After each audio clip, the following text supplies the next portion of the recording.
আপনারা কিভাবে ফেসবুকে রিপ্লাই বা পেজের প্রমোট ভিডিও ক্যাপকাট দিয়ে তৈরি করবেন এবং এটা ফেসবুক ইউটিউবে আপলোড করবেন। তো আজকে এই ভিডিওতে দেখাবো।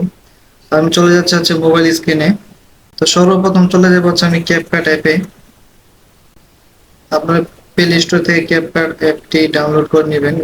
আপনি নিউ প্রজেক্টে এখানে ক্লিক করবেন, তারপর একটা ভিডিও নেবেন। আমার কাছে একটা ভিডিও আছে, এটা আমি হচ্ছে ইনপুট করব। তারপর হচ্ছে অ্যাডে ক্লিক করব। আপনারা দেখতে পাচ্ছেন যে এই ভিডিওতে চাচ্ছেন যে আপনি ক্যাপকাটে ফেসবুকের যে রিপ্লাই ভিডিওটা, কমেন্ট রিপ্লাই কিংবা পেজে প্রমোট করার জন্য তার স্ক্রিনশটটা এখানে দিবেন। তো এটার জন্য আপনি চলে যাবেন হচ্ছে যে ওভারলে ক্লিক করবেন। ক্লিক করার পরে অ্যাড ওভারলে এখানে ক্লিক করবেন। তারপর হচ্ছে আপনি ইমেজটা আছে, এখানে ইমেজটা নিয়ে নেবেন আপনি। তারপর হচ্ছে অ্যাডে ক্লিক করবেন।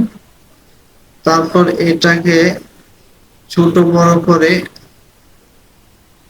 হ্যাঁ, আপনার যতটুক পরিমাণে এটা বড় ছোট করতে হবে এটা করবেন। করার পর নিচে ক্লিক করে ভিডিওটা যতক্ষণ পর্যন্ত আছে তারপর এটা টেনে দিয়ে দিবেন।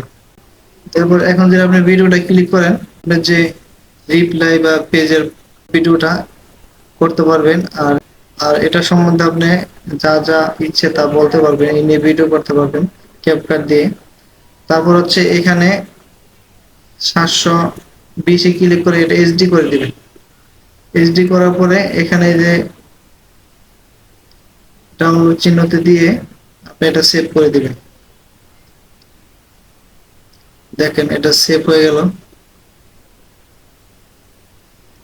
সেভ করার পর আপনি এখানে ডান লেখা আসবে, ডানে ক্লিক করবেন। দেখেন এটা সেভ হয়ে গেছে। তারপরে হচ্ছে আমার যে গ্যালারি, এই গ্যালারি থেকে আপনাকে দেখাই আমি।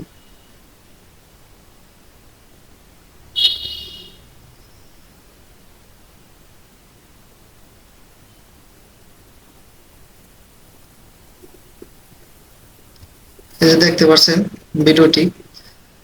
এইভাবে হচ্ছে আপনারা, ভিডিওটি ভালো লাগলে অবশ্যই ফলো করে রাখবেন পেজটি, আর ইউটিউব চ্যানেল থেকে দেখলে সাবস্ক্রাইব করে রাখবেন। ধন্যবাদ সবাইকে।